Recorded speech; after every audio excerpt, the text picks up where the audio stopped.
Maryland. It's Tea with Tamara. Care Bear Stare. Welcome to Tea with Tamara today. This is one that it's like, ooh, all the feels to actually share what I'm about to share.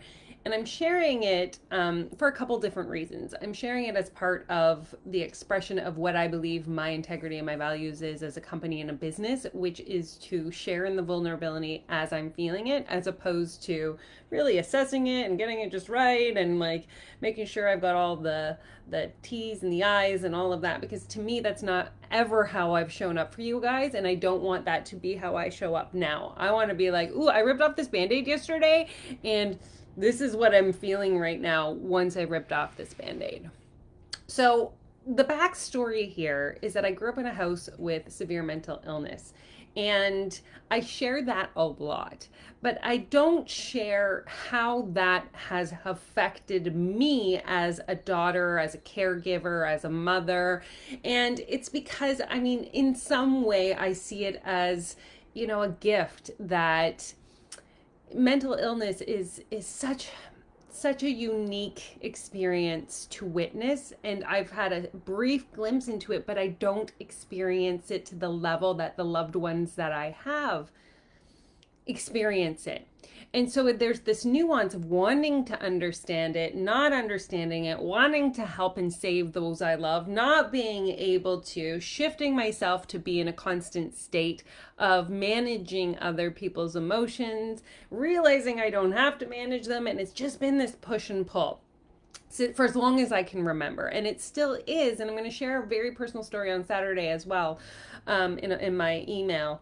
And it will be a blog on my website, because there's something I've been even not talking about since last April because I was asked not to, not because I didn't want to share about it. Side story.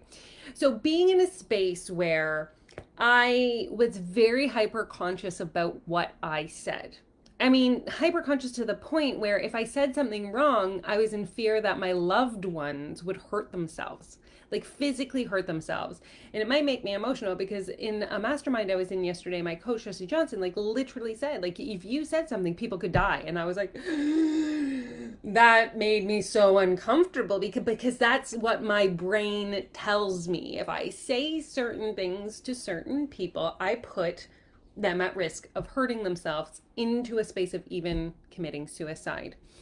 And so I've been carrying this like deep, dark secret for so freaking long.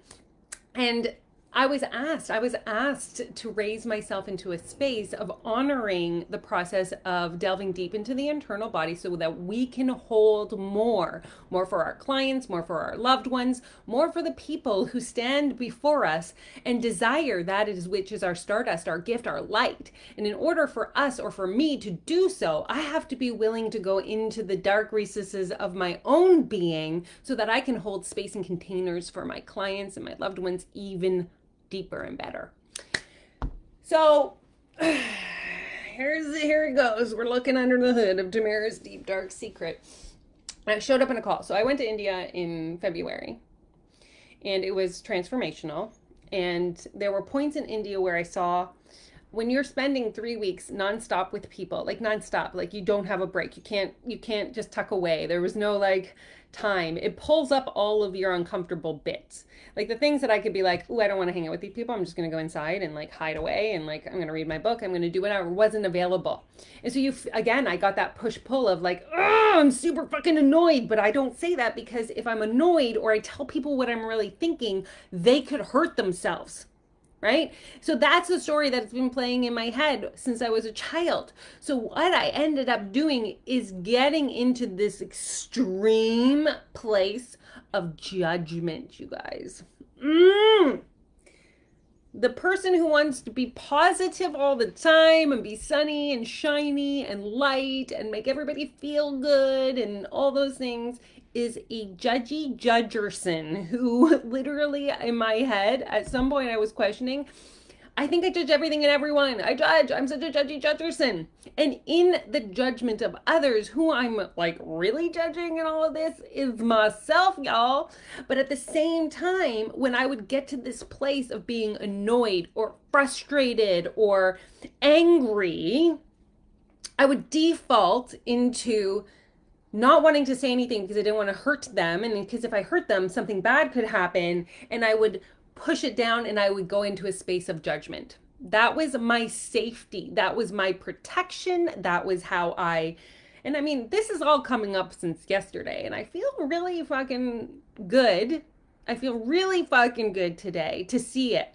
Because if you would have seen me yesterday talking about this, the shame and the guilt and these feelings of like judging people for so long. I mean, I was ugly crying. I had snot. I had a headache because it was like bursting this dam. And here's the biggest revelation. Here is my greatest takeaway that I had. And this is an invitation at the same time. Sharing with an intimate group of people that I have spent quality time with and gotten to know in a deep personal way offered a container for me to share something about myself where they did not get upset with me. They didn't feel angry with me. They honored me. They held that space and that love. Containers of transformation are important. I invite everybody to find a coach or find a group that they can be in to share their deepest parts of themselves safely, to allow themselves to see, hear, and feel that when we share them, there is a love that is received back. And that was powerful because that part of me was like, you can never tell a soul because the world will blow up and everybody will hate your fucking guts. That didn't happen. They showered me with love and said, you know what, Tamara, when you get to that place of annoyance, frustration, anger, and you don't say it and you go into avoidance instead, that actually hurts more. And this is a key. This was a major point too, because there's no growth for me or the other person. And this is a really key piece here. When we're confronted with those kinds of discomforts and anxieties or annoyances, and we give a container within a conversation that says, you know what, like I think I'm getting a little judgy here. I feel like I'm a little annoyed. Do you mind if I share what I'm feeling? Just because I need to say it.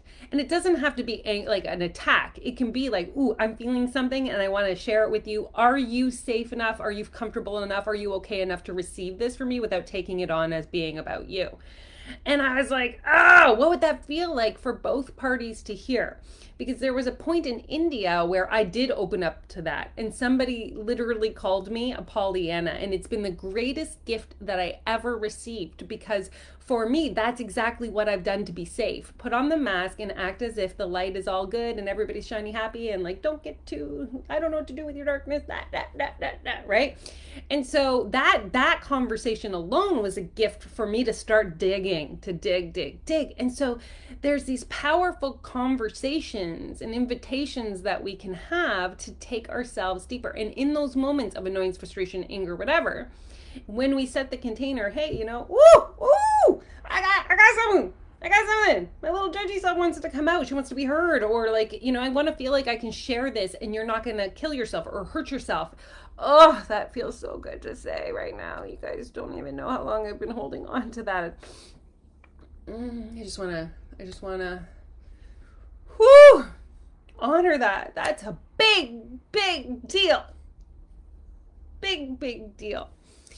And so in that, to be able to share, there's growth for both. There's growth for me to be able to know that that part of me is lovable. I love her.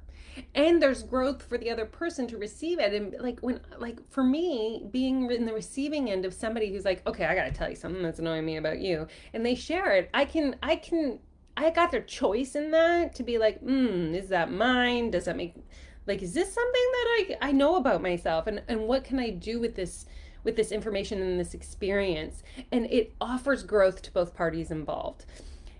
And today, to end, I wrote a poem yesterday and I'm going to share it with you about my judgment. I'm going to fluff my hair and make myself feel really good about my judgment poem. Looking a little cray-cray for it. And I'm just going to read it. And I would love to hear your thoughts, feelings, and emotions, and share any experiences or things that came up during today's Tea with Tamara. Because it's like a Tea with Tamara, a little bit inside, under the hood of Tamara. But this is the poem. The moment I brought my judgment into the light, my entire world changed. With this new depth and deepening love of the darkness. Wait, I'm going to start over. Redo. The moment I brought my judgment into the light, my entire world changed. With this new depth and deepening love of the darkness, money rained from the heavens to fill the empty spaces. We danced in the moonlight of devotion and joy and told each other the truth of our souls. This held the opportunity for the real of God to awaken fully. The start with no end, only rippling waves of eternity flowing over my heart and my dancing feet.